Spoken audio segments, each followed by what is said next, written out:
कैसे हैं आप लोग? बहुत लंबे समय के बाद फिर से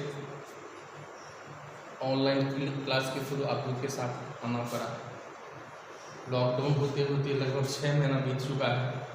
इस दौर में हम सोचे क्या कुछ क्लास के इंतज़ार में हम ऑनलाइन क्लास ले भी नहीं रहे थे। 5-7 वीडियो डालने के बाद सोचे फिर 15 दिन, 1 महीना 2 महीना में होगा, होते होते यहाँ तक आ गया। अभी भी कोई संभावना नहीं मिल रहा है ऐसा कि ऑनलाइन क्लास के बाद कोई हम लोग के पास चारा बचा हुआ है। लंबे समय तक इंतज़ार करते रहे। क्लास में जो हम परफॉर्म दिखाते हैं, शायद ऑनलाइन क्लास में अकेले बोलना होता है, अकेले समझना होता है, और अकेले सुनना भी होता है। इस वजह से मूड परफॉर्म नहीं हो पाता, इसके लिए खेद है। वीडियो अपलोड इसलिए नहीं कर रहे थे कि हमारे कुछ स्टूडेंट जो है ना, ये सुझाव दिया था कि सर ऑनलाइन क्लास हम संतुष्ट नहीं हो पाते हैं वगैरह वगैरह, कई समस्या दिया, इसलिए रोक दिए। फिर आप लोगों का सुझाव आया कि नहीं सर कीजिए, हम लोग किसी तरह कोशिश कर रहे हैं। आज का क्लास जो हम कोशिश कर रहे हैं सुपर होनी चाहिए, समझ में आनी चाहिए। तो पूर्व क्लास में सॉल्यूशन स्टार्ट की थी, उसमें 7 वीडियो डाल चुके थे। उसमें हम सॉल्यूशन चैप्टर में कुछ क्लियर किए होंगे। तो सॉल्यूशन इस शक्ति को मापने की इकाई की बात हम किए थे, उसमें 8 पॉइंट लगातार हम क्लियर कर चुके थे। अब आपके सामने 9वां पॉइंट लेके 9th पॉइंट लेकर आए। थोड़ा सा दिखाई कम पड़ेगा, इसके बाद साफ हो जाएगा। 9वां पॉइंट अंग्रेजी में है मोल फ्रैक्शन, MOLE। PDF का भी मांग आप लोग कर रहे हैं, सॉरी इसके लिए PDF देना हमने अच्छा समझते हैं। एक तो लंबी छुट्टी की वजह से आप लोग की स्थिति स्लो हो चुका है। आप PDF दे करके और नहीं हम स्लो करना चाहते हैं। तो हम अभी जो है ना डिफिनेशन देंगे, समझाएंगे, आप मेरे साथ लिखना होगा। यदि फास्ट लगेगा तो वीडियो को रोक करके आप लोग जो है ना समझने का प्रयास कीजिए। क्या लिखें? मोल फ्रैक्शन, MOLE, मोल FRACTION, मोल फ्रैक्शन। इंग्लिश हो गया। इसका हिंदी नाम होता है मोल प्रभाज्य, मोल प्रभाज्य, या एक और नाम होता है मोल अंश। इसको अंग्रेजी में और हिंदी में बोल दिए। इसका इंडिकेशन जो होता है x। कैसा x? स्मॉल। मोल फ्रैक्शन के लिए एक छोटा ट्रिक हम देते हैं, उसको ध्यान में रखिएगा। 1/अनेक क्या याद रखना है? 1/(1)।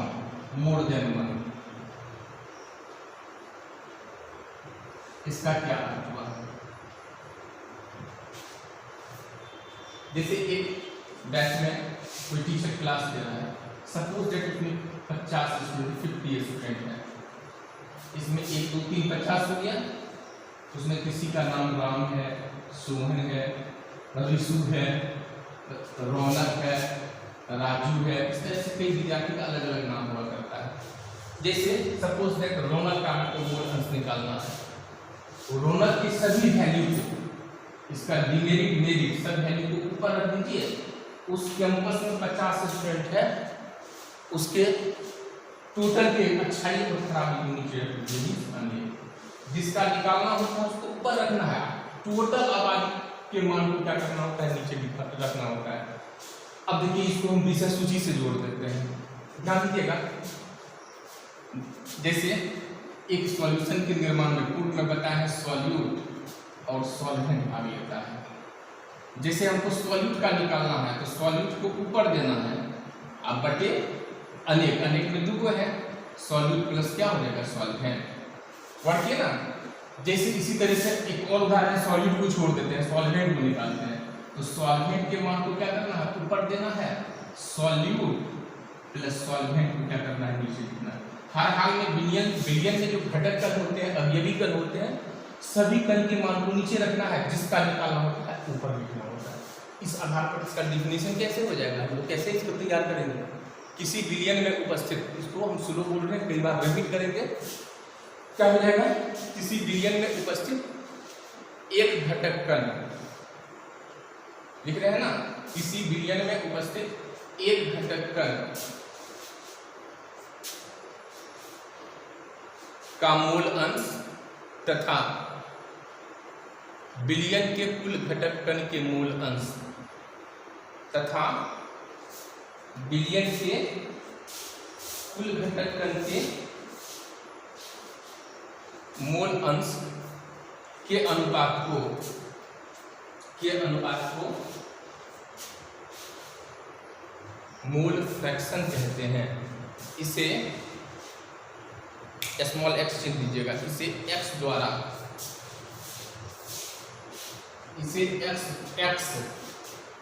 द्वारा सूचित किया जाता है।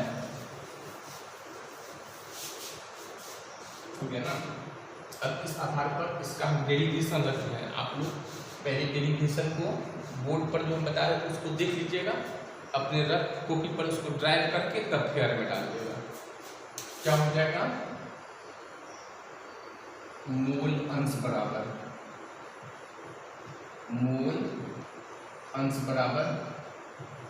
एक घटक कण का मूल अंश अपॉन विलयन के घटक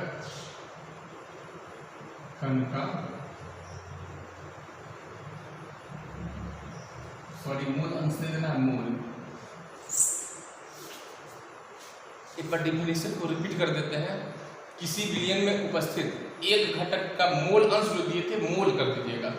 किसी विलयन में उपस्थित एक घटक कण का मोल एवं विलयन के विभिन्न घटक कणों के मोल के अनुपात को मूल अंश कहते हैं। ठीक है ना। अब गौर कीजिएगा, इसको यहीं रोक देते हैं। इसको क्या करेंगे,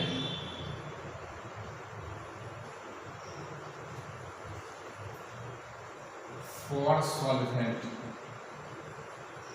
पूर्व क्लास में सॉल्वेंट का मान बताए थे कम, उसी तरह से क्या हो जाएगा फॉर सॉल्यूट, इसके बारे में बताए थे अधिक। जैसे उदाहरण को समझिए, शरबत बनाते हैं, ये विलयन है। शरबत क्या है? विलयन है। शरबत में क्या क्या होता है? पानी और चीनी। अक्सर शरबत जो बनता है गाढ़ा नहीं होता, पतला होता है। तो चीनी किसका काम करेगा? सॉल्वेंट, अर्थात वो कम होगा। शरबत में पानी जो है वो अधिक होता है, वो किसका काम करेगा? सॉल्वेंट ये अधिक होता है, सॉल्यूट क्या होता है? कम होता है।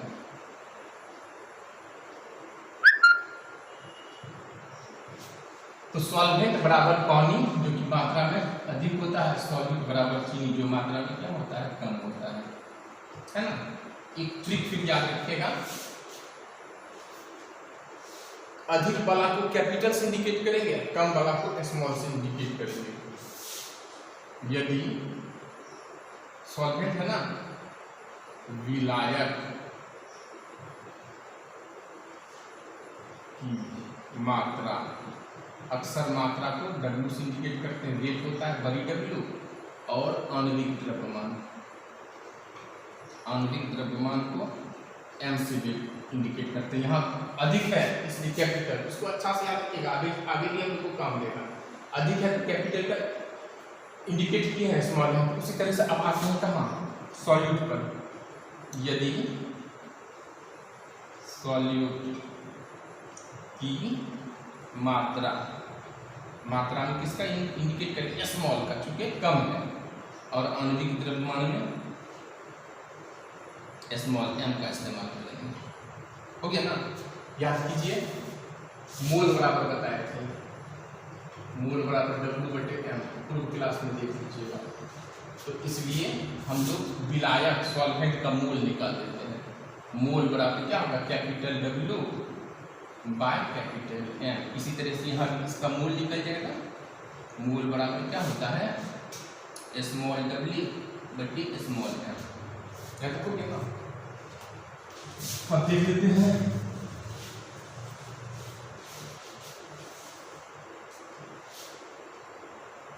Mole fraction of solute. Solute है यहाँ, सॉल्यूट है तो सॉल्यूट को ऊपर करना है। क्या हो जाएगा सॉल्यूट के लिए? छोटी n। मोल को इंडिकेट करते हैं n से, क्योंकि यहाँ W है बड़ी, तो बड़ी n देंगे, यहाँ मोल इसको छोटी n दे देंगे। ये बल्ब दिखाई पड़ता है, राइटिंग दिखाई पड़ता है ना। मोल को क्या है, बड़ी, दोनों बड़ी है इसलिए मोल बराबर बड़ी है, यहाँ दोनों छोटी है तो मोल बराबर क्या होगा, छोटी है। तो यहाँ बड़ी जो सॉल्व है छोटी है। क्या हम बताए थे, बिलियन के घटक कण, बिलियन में क्या होता है, मिलाया और बिलियन, बड़ी एन प्लस क्या होगा, छोटी एन। इसको तोड़िए, छोटी एन बराबर, आप लोग क्या देख रहे हैं, क्या करें फॉर्मूला, छोटी डब्ल्यू बाय छोटी एन, बड़ी डब्ल्यू बड़ी डब्ल्यू बड़ी एन जोड़ छोटी डब्ल्यू बाय छोटी एन। तो क्या उसी तरह से क्या करेगा, mole fraction of solvent, solvent के लिए क्या हो जाएगा, बड़ी एन अब ऊपर एन प्लस एन, बड़ी एन है तो बड़ी डब्ल्यू बटे बड़ी एन, यहाँ क्या होगा बड़ी डब्ल्यू बटे बड़ी एन जोड़ छोटी डब्ल्यू बटे छोटी एन हो जाएगा। तो हम लोग को यदि एग्जाम बस हो सकता है अगले क्लास में हम लोग जो आपको आंकी की बताएंगे। तो क्या है ये सॉल्यूट का जो मोल फ्रैक्शन निकालना, ये फॉर्मूला का इस्तेमाल होगा सॉल्यूट का निकालने के लिए। आप लोग क्या कीजिए, नोट में कुछ लिखिए, नोट में इतना लिखने पर नीचे नोट लिख देगा। आप लोग बता सकते हैं मोल अंश जो है यूनिट फुल होगा कि यूनिट लेस होगा, निश्चित है यूनिट लेस होगा। गौर कीजिए क्या है कि मोल और मोल दोनों ऊपर नीचे समान है, कटिंग करके यूनिट लेस हो जाएगा। बहुत अच्छा है, ऑब्जेक्टिव का ये प्रश्न अक्सर पूछता है निम्नलिखित में किसका यूनिट नहीं होता है, दे देगा आपको मोलरता मूलता वगैरह सब दे करके एक ऑप्शन में ये भी देगा मोल फ्रैक्शन। एक नंबर नोट में लिखिएगा, मोल अंश यूनिट लेस होता है, इसकी कोई इकाई नहीं होती है। दूसरा पॉइंट को इंपॉर्टेंट कर लीजिएगा,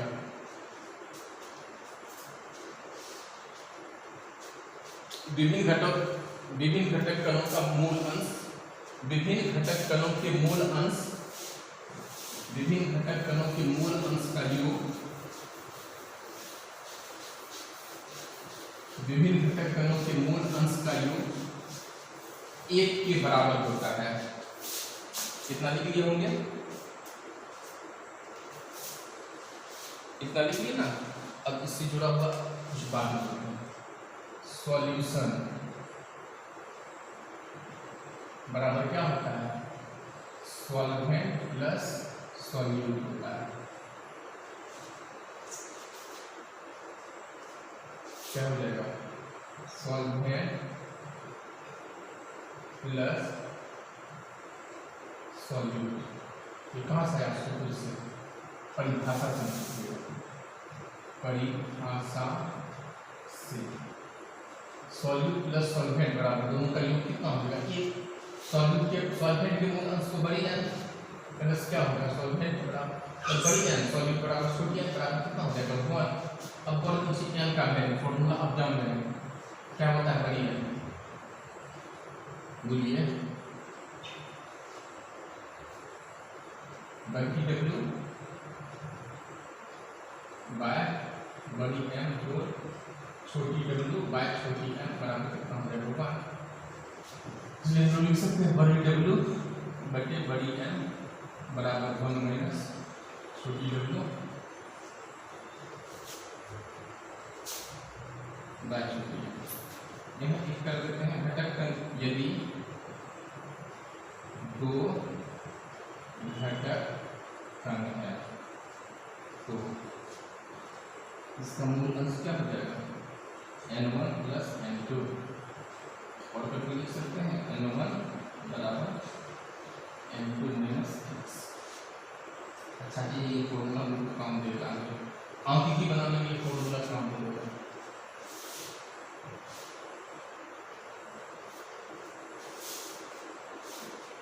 नोट का दूसरा पॉइंट लिख लीजिए, तीसरा पॉइंट लिखिएगा, नोट का तीसरा पॉइंट लिखिएगा, मूल अंश पर ताप का प्रभाव नहीं पड़ता है। 3 पॉइंट लिखा है, जिसमें पहला पॉइंट था मूल अंश यूनिटलेस होते हैं। दूसरा पॉइंट, विभिन्न घटक कणों के मूल अंश का योग कितना होता है, 1 के बराबर। तीसरा पॉइंट है, मूल अंश एक ऐसा फैक्टर है, एक ऐसा फिजिकल क्वांटिटी है जिस पर टेम्परेचर अपना प्रभाव नहीं छोड़ता है। ये तो कंप्लीट हो गया। अब इससे जुड़ा हुआ कुछ नया चीज बनाना है।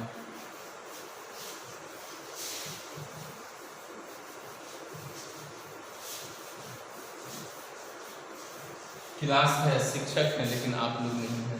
बहुत याद चल रहा है, बहुत अकेलापन समय बिताया इस में।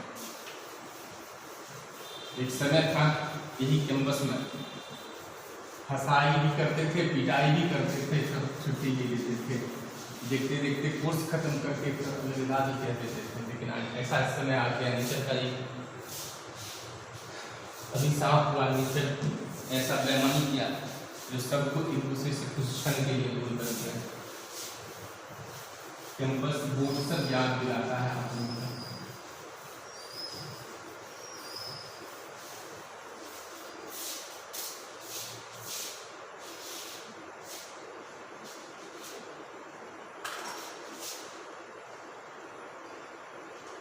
हेडिंग बनाइएगा, घुलनशीलता के आधार पर विलयन को 2 वर्गों में बांटा गया है। विलयन का प्रकार ही बता रहे हैं। हेडिंग बनाइएगा, घुलनशीलता के आधार पर विलयन को 2 वर्गों में बांटा गया है। घुलनशीलता को ही विलयता कहते हैं। इसका पहला नंबर लिखिएगा, ठोस की द्रव में घुलनशीलता। दूसरा नंबर लिखिएगा, गैस की द्रव में घुलनशीलता। अच्छा शब्द है, ठोस की द्रव में घुलनशीलता। दूसरा है गैस की द्रव में घुलनशीलता। अब 1 नंबर हेडिंग करते हैं, ठोस की द्रव में घुलनशीलता। SOLUBILITY, solubility of solid in liquid।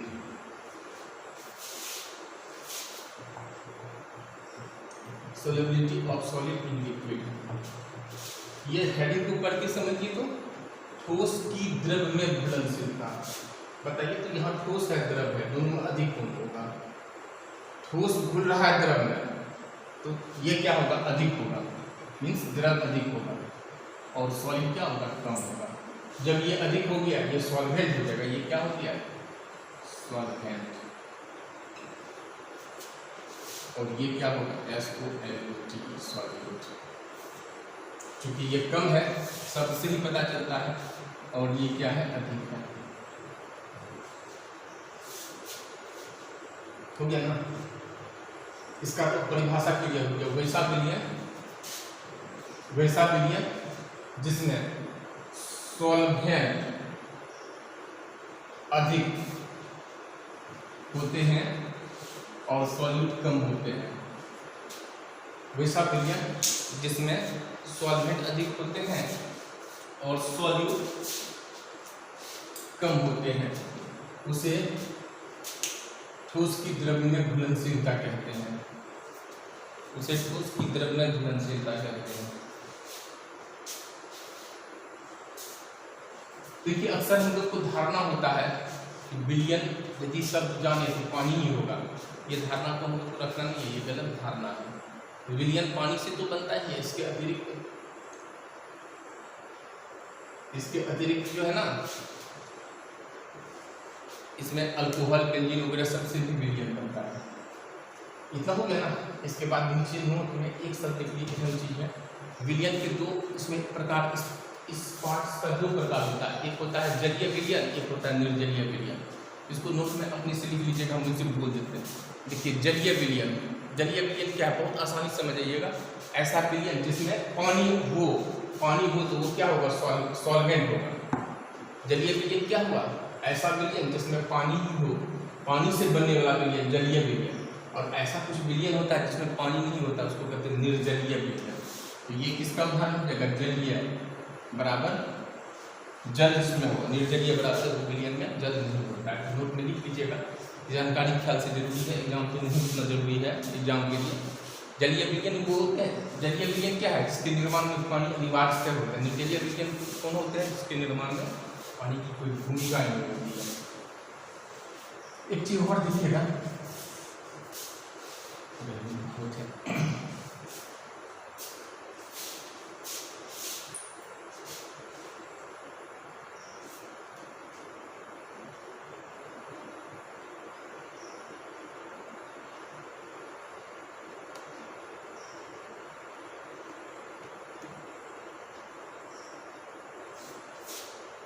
दो शब्द है, एक जलीयकरण, जलीयकरण,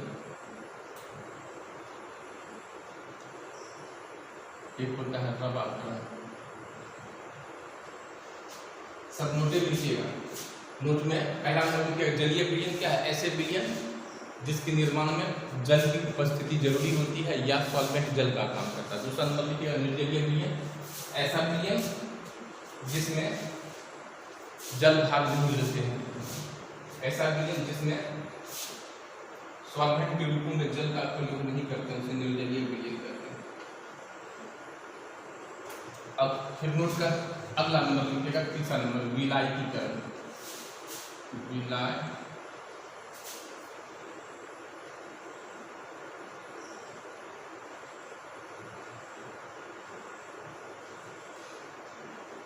एक पॉइंट होता है विलायकीकरण, दूसरा रवाकरण।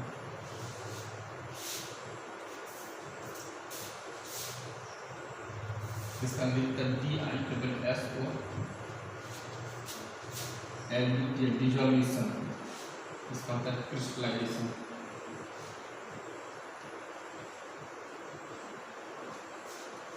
जैसे पानी में आप लोग चीनी डालिए, देते गए चीनी लगातार वो घुलते गया, जब तक वो घुल रहा है, और जब तक अपनी इच्छा से घुल रहा है, उसको क्या कहते हैं, विलायकीकरण। इसके अतिरिक्त घुलना जब रुक जाता है, फिर से चीनी देते हैं, वो चीनी क्या होता है, घुलने के बजाय सॉलिड फॉर्म में ही होता है, उसी को क्या कहते हैं, रवाकरण। तो विलायकीकरण क्या होगा, ऐसा विलयन जिसमें विलय की और अधिक मात्रा मिलाने पर वह लगातार घुलती जाती है, उसे डिसॉल्यूशन कहते हैं।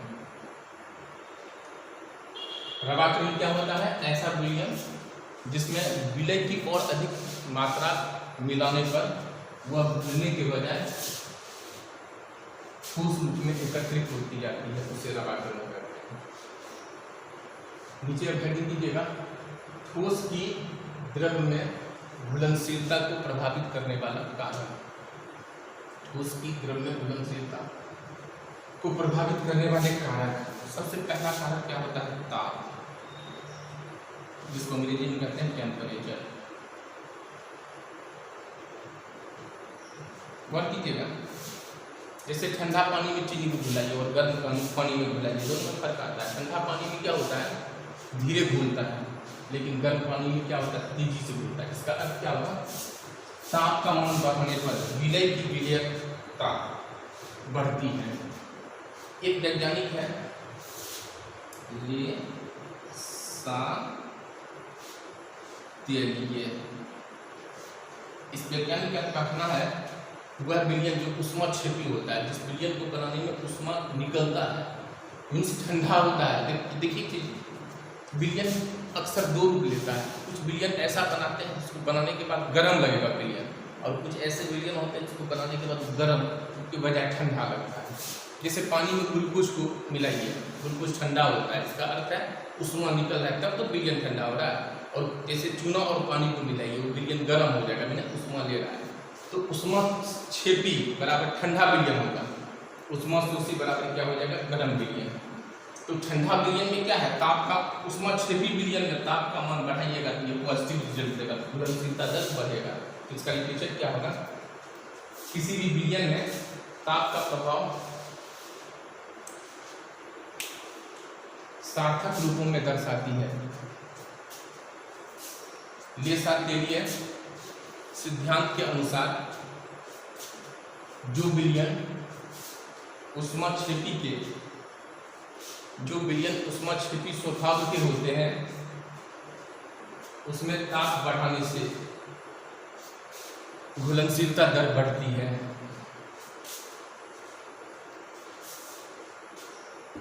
पहला पॉइंट हो गया ताप, लेकिन बोलते जा रहे हैं पीडीएफ के एग्जाम में नहीं लिखिएगा। दूसरा लिखेगा दाब, ताप के बाद लिखेगा दाब, जिसका अंग्रेजी होता है प्रेशर। देखिए दाब का कोई सार्थक प्रभाव नहीं पड़ता, घट जाए बढ़ जाए घुलनशीलता दर में बहुत मामूली चेंज होता है, इसलिए एक लाइन लिख लीजिएगा। तो उसकी द्रव्य विलीयता पर दाब अपना कोई निश्चित प्रभाव नहीं बनाती है, हो गया ना। तीसरा नंबर लिखेगा सॉल्यूट एवं सॉल्वेंट का स्वभाव, means nature of solute and solvent. इस समझाने के लिए एक अच्छा चीज याद रखिएगा, लाइट डिजॉल्व लाइट।